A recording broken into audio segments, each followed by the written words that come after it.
un gros espace en réalité. Oui, oui, bien sûr. Et puis vraiment, la hitbox intangible, elle est petite. Hein. C'est le bout des ailes. Hein. Voyons voir donc ce qui va nous être proposé, mesdames et messieurs. Nous avons donc sur cette Winners Semi le bon Mescol de la team au plomb qui va tenter de passer en winner final. Sur le papier, ça paraît être un lundi comme un autre, mais Yanis, visiblement, aujourd'hui, il a la dalle. Dommage pour cette optique qui part dans le mauvais sens. Il n'y a pas de tech sur la plateforme. On a une belle réaction du côté de Mescol. Déjà 50% de consommé, mais vous le voyez, ça se tire la bourre immédiatement. Moi qui pensais que ce serait une histoire de contrôle de terrain, finalement, c'est bagarre, sang et larmes. Je pense justement c'est Mescol veut éviter cette situation là où ça va être, le villageois qui va prendre le contrôle du terrain non-stop. Il va justement être très agressif dès le départ pour s'assurer que ce soit lui qui contrôle, que ce soit lui qui fasse peur et justement éviter ces situations peut-être un peu flippantes. Le placement sur la plateforme. Et directement on le bloque sur la plateforme et le petit EPR forcément confirme assez bon. D'autant plus que c'est juste Yanis qui a voulu faire un passage sur la plateforme et au final ça lui a complètement desservi. On rappelle que les coups de Ridley passent au-dessus des plateformes de SBF et même carrément de toutes les maps, hein, je pense. Donc là c'était un peu osé. Ouais. Je l'ai vu. C'était un peu osé. Par contre ton analyse, je trouve ça plutôt juste. En fait c'est vrai que si tu commences quand tu as du contrôle de terrain, si tu mets l'adversaire en difficulté, après c'est à lui d'approcher. Putain, up tilt, ça va quand même réussir à couvrir toute la plateforme. C'est dur et le poids de Ridley, même s'il n'est pas celui d'un ultra heavy, très bien joué sur le sweet spot. Tu en parlais, il a même pas eu le temps de décocher l'up B. C'est ça, on a directement, en fait on a surtout vu je pense le neutral B de Ridley, on s'est dit c'est bon, on sait le moment d'aller punir. Oh, et directement avec l'arbre qui va faire très peur, ok, on arrive à en sortir tranquillement. Ouais. Et là on voit à quel point justement avoir le contrôle, c'est dommage avec ce smash qui a été reverse. Oh le whiff up smash de fou, il prend 40% sur cette erreur. Et surtout off stage, il va falloir réussir à revenir et je pense que Villageois par contre pour revenir sur le terrain ça peut être assez flippant contre un Ridley qui va oser y aller à un moment. Ouais, et puis qui peut s'amuser à balancer ses forward air pour te bloquer les ballons et tout, enfin ouais, ça peut être autant délicat. Voilà, il a plusieurs sauts en plus pour te punir, il faut tech. Il concède la stock. Il a concédé. Il concède la stock, il a appuyé sur start. Ok. Ok. Ça arrive. Mais du coup oui on peut voir que on peut voir directement que dès que c'est Yanis qui arrive à le contrôle du terrain et le contrôle de la situation, ça devient assez infernal pour Mescol qui essaie de sortir de cette situation là. Malgré tout on garde toujours le contrôle du terrain, on arrive toujours à essayer de s'en sortir dans cette situation là. Ça m'éclate que ça clanque avec de l'eau. Oui c'est fou hein. C'est super drôle. C'est vraiment le gars, il arrive, il fait non, mon pire ennemi, parce qu'on est des smashers, hein, les douches finalement c'est les trucs qui nous font peur. Ça, pour Ridley aussi ça lui fait peur on dirait. Il n'y a pas d'eau dans l'espace, c'est aussi peut-être pour ça. Ok, on trouve un backer qui touche, c'est malheureusement pas suffisant de par le poids de Ridley et l'absence de rage ainsi du côté de Villageois pour tenter un peu de couverture. Oh, c'était intéressant de Gyroïde, mais on a l'occasion de balancer un air pour bloquer l'hitbox. C'est dur de trouver de quoi tuer ce Ridley. Le nerf a l'air d'être monstrueux dans ce match-up. C'est fumé. Hein. Oh, le coup de ça frame 3. Et oui, et tu vois, j'avais pas pensé à ça quand on en parlait tout à l'heure, mais il faut pas oublier ce détail quand on a un move aussi létal frame 3 que le coup de hache, eh bien il faut le garder en tête et réussir à surprendre. Mais de l'autre côté, on s'en fout. Qui est le petit EPR de Ridley qui pareil va tuer à une vitesse et qui a l'air vraiment très efficace sur Villageois. Ouais, c'était effectivement assez. On l'a pas mal anticipé. Je pense qu'il avait l'occasion d'avoir une réponse défensive, mais au final, il ne l'a pas lâché. Tu shield break pour l'honneur. On a encore 2 games à récupérer du côté de Mescol. Yanis a un peu de sursis, le temps de l'observation. Yanis, on le connaît surtout pour être un joueur qui bouge très bien sur le terrain, qui gère très bien son neutral, qui fait très attention à comment l'adversaire lui arrive dessus. Oui. Mais en fait, quand tu vois le coup d'envoi qui a été fait sur le début de la game, c'était trop violent et je pense que Mescol en est conscient. Mescol, il est là pour lui dire, mon pote, en fait, non, ton plan de jeu, il va justement pas du tout être dans la lenteur. Il n'y aura pas de neutral, il y aura que de la bagarre. Ouais, mais ça va surtout être un combat de contrôle. Oh, regarde comme il le colle. Ouais, voilà, directement on voit, c'est agressif, on veut garder le contrôle, on veut pas se laisser faire le jab qui va finalement avoir été ZI et on se retrouve dans une situation qui est encore d'Edgeguard et de Edge Trap qui va bientôt qui va arriver, qui va faire peur. Le nerf encore une fois très efficace, on arrive à trouver encore des forward air, mais toujours des petits pourcentages. C'est pas grand chose, mais ça va finir par prendre une stock à force. Ok, tranquille, il a eu le temps de revenir sur le terrain. C'était assez délicat parce qu'il y avait beaucoup d'options qui étaient proposées. Et vraiment le ledge trap de Mescol qui est vraiment impeccable pour le moment, qui s'en sort bien. On a malheureusement pas le deuxième hit du neutral air, ce qui fait que le neutral air adverse va réussir à prendre le contrôle. Et là, retour dans le neutral, il faut bien bouger. Dire à l'adversaire, je te poke, je te balance direct un air into upper, c'est très propre. Et de l'autre côté, un back air trop violent pour remettre encore une fois upstage, qui est visiblement là où Mescol a envie de l'emporter face à son opposant. Il sait que le contrôle au sol est trop dangereux du côté d'Yanis. C'est exactement ça, c'est se battre pour ne pas le laisser faire, d'essayer de toujours mettre une pression supplémentaire. On voit encore une fois ce side B qui a été... Oh, c'est pas grave, donc finalement c'était l'arroseur arrosé, évidemment avec la pointe sur le villageois. Et oui, bien vu, on a déjà des petites notions de KC1, j'aime ça, ça m'enchante. ça m'enjoie.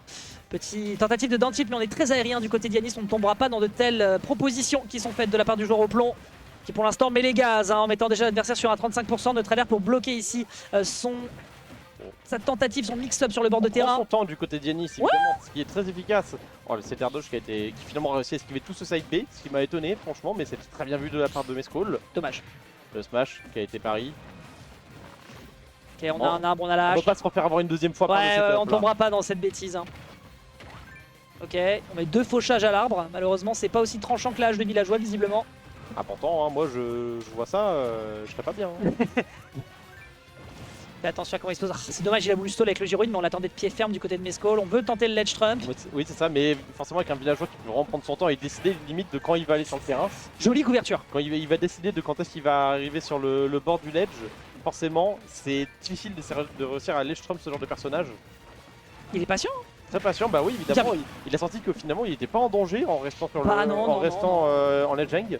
Le seul truc que Yanis aurait pu faire, c'est foncer et trouver un down tilt. Donc bon, c'était pas vraiment le truc à aller faire. Il fallait traverser l'arbre qui plus est. Bon, très bien.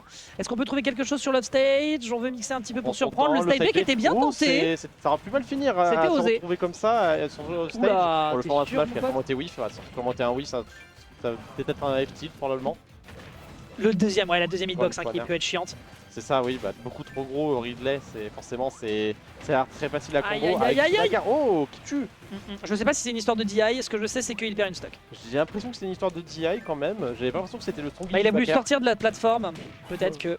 Écoute, petit jab. Petit jab, le petit check. Oui, c'est ça, le petit check, juste pour voir comment ça allait réagir, et on n'arrive pas forcément à en apporter grand chose, mais on perd pas tant que ça. Jusqu'à maintenant, évidemment, parce que là on commence à prendre beaucoup.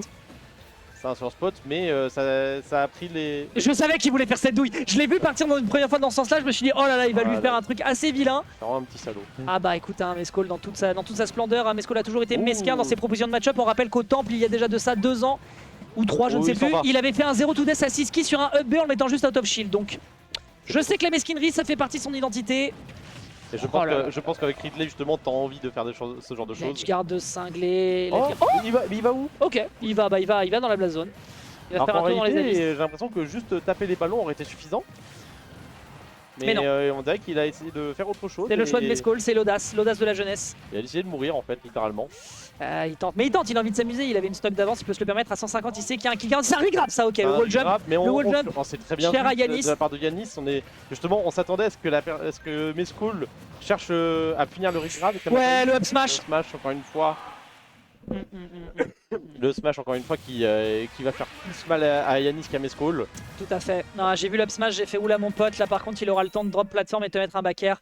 Bien tenté côté Yanis, mais on est encore trop létal, on est encore trop précis du côté de Mescall pour le moment. On s'est fait quand même un tout petit peu dépasser par certains moments, mais c'est assez fou de voir à quel point tu peux tourner autour de l'adversaire avec Ridley en dépit de ton immense hitbox. Tu peux vraiment lui mettre une pression de fou. Yanis qui n'arrive pas à s'installer correctement. Yanis qui, on le rappelle, est un joueur à bonne mobilité. Et le fait de se faire surprendre comme ça, alors que pourtant sur un terrain comme celui-ci, il a besoin de ce setup. Bah là... ça l'empêche, ça nie son plan de jeu et il va avoir besoin de faire mieux que ça. Oula, on s'est bien abrité dans le shield, on avait un petit peu peur sous cette plateforme. Je pense pas qu'il avait forcément peur, je pense qu'il voulait juste voir quelle était la réaction de Yanis, voir ce qu'il a tenté. En ce backer qui finalement est très efficace, on n'arrive pas à le tuer malgré tout, c'est vrai que le villageois arrive à revenir de très loin. Le side B est également très efficace, qu'il remet off stage. Down B, ok.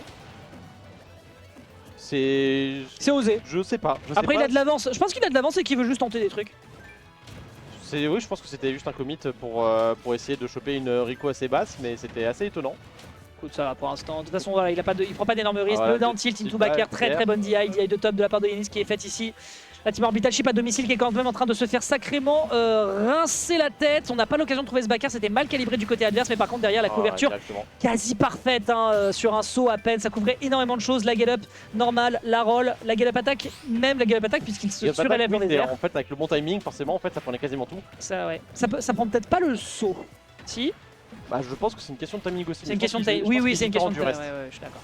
Je suis d'accord. Et pour l'instant, en tout cas, ça a été bien joué. Du coup, Yanis s'est fait overwhelm tout simplement parce que la pression est trop violente. Il est trop en train de lui rentrer dans les gencives et Yanis n'a pas le temps de réfléchir. Il passe tellement de temps au stage, Yanis, ça a l'air tellement dur pour réussir à s'en sortir de ces situations-là. Finalement, on arrive quand même à revenir sur le terrain, à reprendre le centre. Mais finalement, ça ne dure pas, ça ne dure quasiment jamais cette situation-là, malheureusement pour lui. C'est affreusement frustrant hein, quand on se retrouve face à un monstre comme ça qui arrive à t'attraper, qui te propose même un up smash parce que tu veux passer dans le dos, qui passe avec une Xbox qui commence par l'arrière. Eh bien, tu concèdes mon bon Yanis. 3 stocks avec un encore double pari. S'il avait réussi à toucher ce down B, ça aurait été catastrophique. Le double pari into down B, ça aurait été vraiment assassin là. C'était la tentative de fin de carrière à ce moment-là. Je suis d'accord. Et ce à domicile, on rappelle, hein, l'équipe qui check, hein, l'équipe qui regarde de près leurs joueurs. Mais là, malheureusement, ce dernier est en train de se faire tondre hein, du côté des moutons. C'est dur, c'est terriblement dur. On place l'arbre. Comment est-ce qu'on peut réagir? On ne tombera pas dans le même piège du setup. Oh bon, on tape l'arbre et le monstre à côté. Et le ptérosaure. On prend le doux, c'est le 2 pour 1, c'est le petit menu, on est bien. Voulait-il couper la faune ou la flore? Nous ne le saurons jamais. Ce qu'on sait, c'est qu'il y a une stock de moi. Il y avait une tentative de spike ici de la part de Yanis. Mais oui, monsieur. Mais ça aurait mis beaucoup de dégâts encore une fois et ça aurait pu tenter de faire un peu peur. Ah, il tente pas de comique agressivement, il veut juste récupérer le stage. Hein. Il a totalement raison parce que de toute façon, là, il est tellement en arrière, il est tellement derrière. Il a 92%, il a une stock en plus à faire. C'est tellement compliqué. Ok, on accepte le down air qui est tenté, mais ce sont les ailes intangibles de Ridley qui vont accueillir ces navets. Ok, bien joué. Attaque efficace. Le faire 1, je ne la connaissais pas encore. Faire un up smash. Hein. C'est peut-être une nouvelle méta de Ridley, ça. Hein. Il le tente. Petit coup de boule de plasma qui est tenté. Il a anticipé. Ok, on a bien marché. Non, l'air dodge. On cover directement l'air dodge. Aïe. L'air dodge latéral, hein. Malheureusement ça avait été une air dodge normale, il avait du temps de sursis, mais non. Non, Mescol, on le rappelle, un lundi comme un autre. On finira donc pour l'instant.